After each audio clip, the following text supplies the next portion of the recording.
Nagsimula ng magbigay ng agarang tulong ang PNP Kasurog sa mga apektadong residente dulot ng low pressure area sa buong Kabikulan.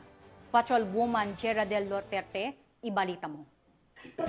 Ginagawang koordinasyon ng Kasurugkap sa pamumuno ni Police Brigadier General Nasser C. Babagay Jr., Regional Director, kasama ang mga local government units at mga city at municipal disaster risk reduction management offices bunsod ng walang tigil na pagbuhos ng ulan na dulot ng low pressure area. Bilang tugon, nagsimula ng magbigay ng agarang tulong ang PNP Bicol sa mga apektadong residente, partikular na sa mga pamilyang kinakailangang lumikas mula sa kanilang mga tahanan dahil sa matinding pagbaha.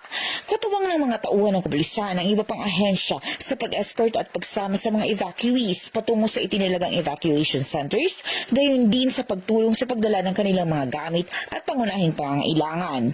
Tinitiyak din ng kapulisan ang seguridad at kaayusan sa mga lugar na matinding naapektuhan ng pagbaha upang mapanatiling ligtas ang mga naiwan nilang ari-arian at maiwasan ang anumang hindi kanais-nais na insidente. Patuloy din ang pakikipag-ugnayan ng PNP Bicol sa mga kinauukulang ahensya upang matiyak ang mabilis at maayos na pagresponde sa mga nangangailangan, lalo na sa mga lugar na hindi pa naaabot ng tulong. Hinihikayat ang publiko na manatiling alerto, makinig sa mga anunsyo ng otoridad at umiwas sa paglabas kung hindi kinakailangan upang matiyak ang kanilang kaligtasan.